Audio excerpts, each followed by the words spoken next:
네. 좀 전에 잡그의 등장인물, 그죠? 다시 한번 드립니다만 노래를 남자 주인공, 여자 주인공만 할 수 있었다는 것, 그리고 남자 역할은 말로 끝나고 여자 역할은 단으로 끝났다는 것, 이것을 꼭 기억해 두세요. 자, 이제는요, 우리가 원곡의 발전 추세를 초기하고 후기로 나누어서 설명을 드리도록 하겠습니다. 이거 좀 알아두셔야 되겠어요. 이게 이제 나누는 기준은 원나라가 중원을 통일을 했을 때 1279년 이것을 기준으로 하겠죠. 그래서 통일 이전에는 어떠했고 통일 이후에는 어떠했다라는 게 명확하게 사실 구별이 되는 부분이 있습니다. 그렇기 때문에요. 여러분들이 이것을 이렇게 약간 도식화 비슷하게 해도 괜찮겠어요. 예. 원곡은요, 다시 한번 말씀드리지만 상곡하고 잡극이 있었죠. 그래서 초기에 상곡은 어떠했고 잡극은 어떠했고 이걸 알아야 되겠죠. 그리고 후기에는 상곡이 어떻게 되고 그리고 잡극은 또 어떻게 되고 이런 것들을 알아야 되겠습니다. 우선은요, 초기에는요, 이때가 이제 그냥 몽고식이잖아요. 그죠? 그리고 이때는 이제 사람들이 주로 중원, 이북, 혹은 이제 서쪽 해서 전부 약간은 황량한 지방에서 양을 치면서 살았습니다. 그죠? 그래서 이 시기에는 북방의 기지를 그대로 간직하고 있었고 따라서 이 후기로 가면은 이제 중원의 예전부터 전해 내려왔던 그 어떤 그 중국의 전통적인 지식을 그대로 다 갖고 있던 그 지식인들이 네, 참여를 하게 되는데 초기에는 그런 일이 없었잖아요. 그죠? 따라서 민간 문학의 형태 이런 것들이 결합된 뭔가 좀 약간 원초적이고 조금은 투박하고 순수한 이런 스타일의 작품이 나타난다. 이렇게 보시면 되겠어요. 사실 이 초기에도 이, 그 중국의 어떤 그 지식인들이 활동을 하긴 했습니다.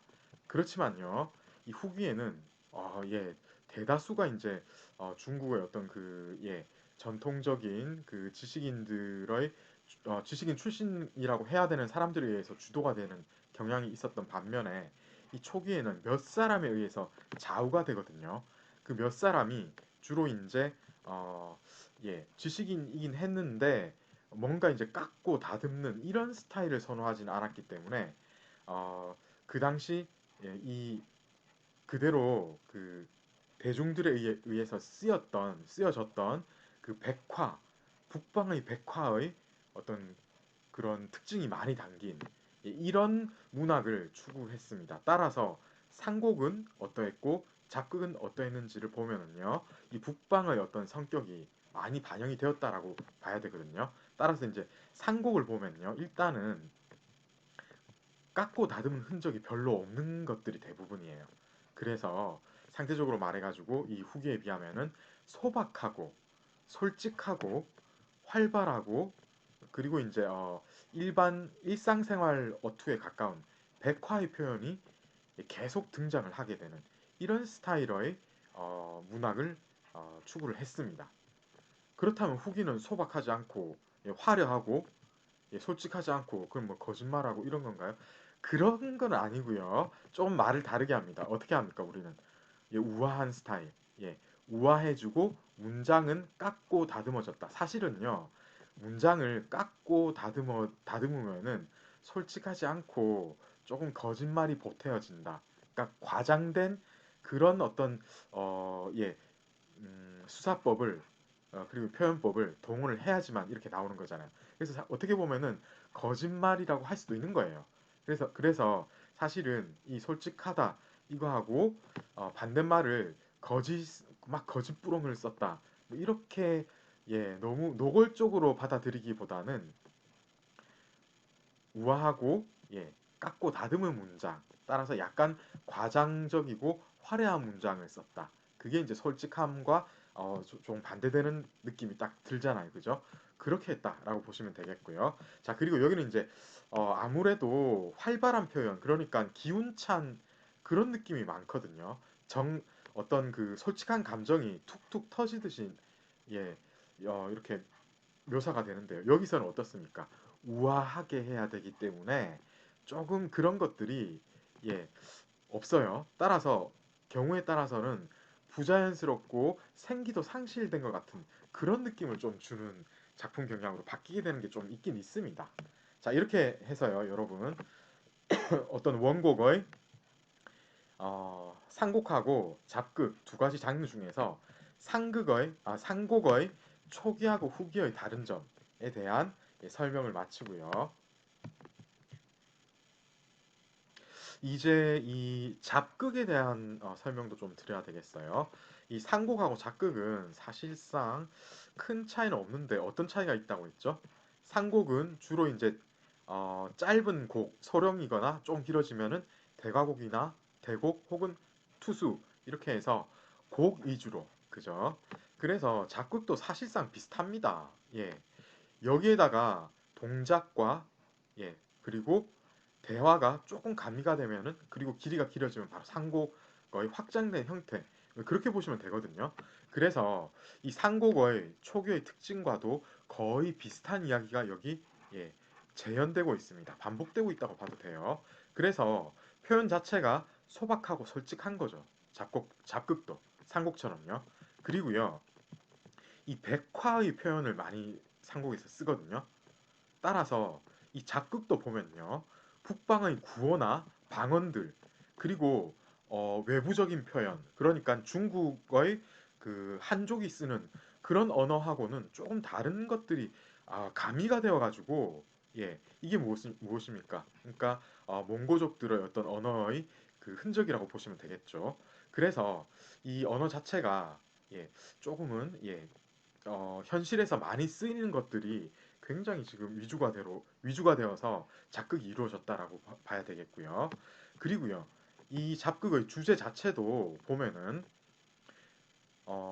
바로 현실에서 일어나는 그런 이야기를 주로 해서 창작을 했습니다. 따라서 이 어떤 대중과는 거리감이 전혀 없는 그런 어떤 작품의 성격상 어떤 그런 제재의 선택이 있었다라고 보시면 되겠고요. 그리고 이 잡극을 이 초기에 잘 쓴 4대 작극 작가 이 사람이 그야말로 이 원곡 4대가라고 바로 이야기되거든요.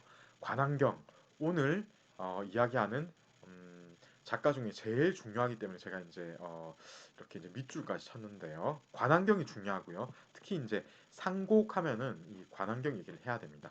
그 외로 이제 이제 작곡도 물론 이제 중요하죠. 그렇지만 이제 상곡 오늘 이제 조금 이따 이제 상곡 위주로 할 건데 이 상곡 작가 하면은 바로 이제 관왕경입니다. 제일 중요한 작가였습니다. 그 외에는 이제 백박, 마치원, 왕실보 등이 상곡 썼습니다. 물론 관왕경처럼요. 그렇지만 이 네 사람은요. 이 원작극의 어떤 그 중심 4인방 이렇게 얘기하면 바로 이 네 사람 얘기하면 되겠습니다. 특히 이제 다음 시간에 배울 건데요. 원대 초기에 이 전체적으로 이 극을 쓰는 사람은 딱 두 가지 유로 나뉘어졌습니다. 관왕경파 예, 한 파 있고요. 그 다음에 왕실보파 해서 두 번째 파 있습니다. 백박하고 마치원은요. 왕실보파로 합류되어서 들어간다 이렇게 보시면 되겠습니다. 그런데요. 이 후기로 가면요. 이 잡극은요, 창작이 쇠퇴해집니다. 아시겠죠? 상곡은요, 이 위에 보면은 뭔가 이제 잘 다듬어진 작품 위주로 이제 가서 소박하고 솔직한 맛은 좀 떨어지거든요. 활발한 느낌도 적어지고요. 그렇지만은 어떤 다듬어진 느낌에서는 훨씬 이제 나아진 그러니까 약간 우아한 느낌을 주는 거죠. 이런 작품들이 창작이 되었는데 이 상곡을 잘 쓴 작가 중에서 이제 중요한 사람들이 정광조, 교길 이런 사람들이 있었습니다. 예. 그래서 이 정광조하고 교길은요, 이 후기 상곡의 중심된 작가였고, 이 원곡 사대가하고 합쳐가지고 우리는 이 여섯 사람을 우리가 원곡 6대가라고 얘기를 할 정도거든요. 예. 그래서 이 4대가에다가 이 전기의 초기의 이 네 사람에다가 상곡 잘 쓴 이 정광조, 교길 두 사람을 합쳐서 원곡 6대가라고 얘기를 합니다. 그만큼 이제 정광조하고 교길의 지분도 좀 있어요. 중요합니다. 예. 그런데 역시 원곡하면 이 네 사람이죠. 이 네 사람 위주로 앞으로 강의가 진행될 예정입니다. 얘기를 안 한 게 이 상곡 같은 경우에 이 누가 주로 창작을 했다고요? 중국의 예전부터 그 전통적인 소양을 갖춘 그런 사람들, 특히 이제 고관, 아주 이제 높은 관리들도 이 상곡을 창작하기 시작했다. 뭐 이런 특징이 있습니다. 그러니까 이제 중국의 한족 출신의 작가들도 물론 이제 창작을 했거든요. 그런데 높은 관리, 그러니까 중국 예전의 중국 출신일 수도 있고 원나라 시대의 예, 원의 높은 관리들도 상곡을 창작을 한 겁니다.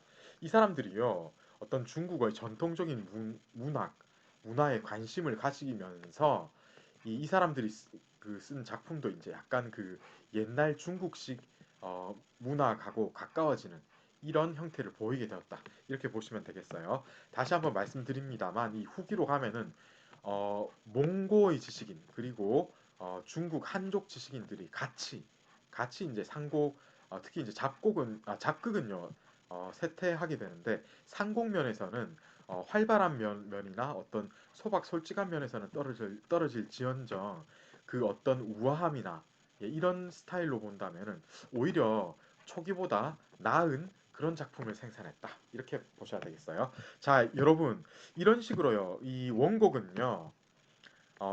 상곡하고 잡극으로 나누어서 평가를 해야 되겠고요. 그리고 이 상곡 같은 경우에도 원대 전기와 원대 후기가 다릅니다. 그죠? 예, 이런 것들을 여러분들이 이제 확실히 파악을 하셔야 되겠어요. 그리고 어떻습니까? 잡극은 어떻습니까? 예, 역시 이제 전기하고 후기로 나누어져야 되겠죠. 나뉘어져서 해야 되겠습니다. 오늘은요, 상곡의 특성에 대해서 이제 이야기를 할 건데 발전 과정을 쭉 살필 거예요. 특히 이제 원대 전기가 이제 중요한 어떤 탐색의 주된 방향이 되겠습니다.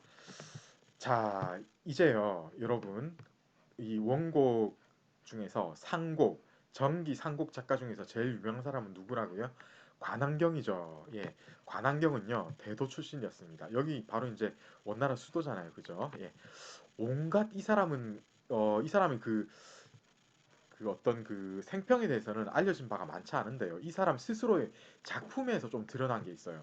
거기에 따르면요, 이 관왕경은 온갖 예능에 통달했고 주색과 감으로 일생을 보낸 그런 사람으로 묘사가 되어지는데 마치 이제 송사를 잘 쓴 유영하고 굉장히 비슷한 어떤 그런 특성이 있었던 사람입니다. 이 사람은요, 소령을 썼을 때는 민가적인 백화체로 남녀의 어떤 극한 정 이런 것들을 주로 노래를 했어요.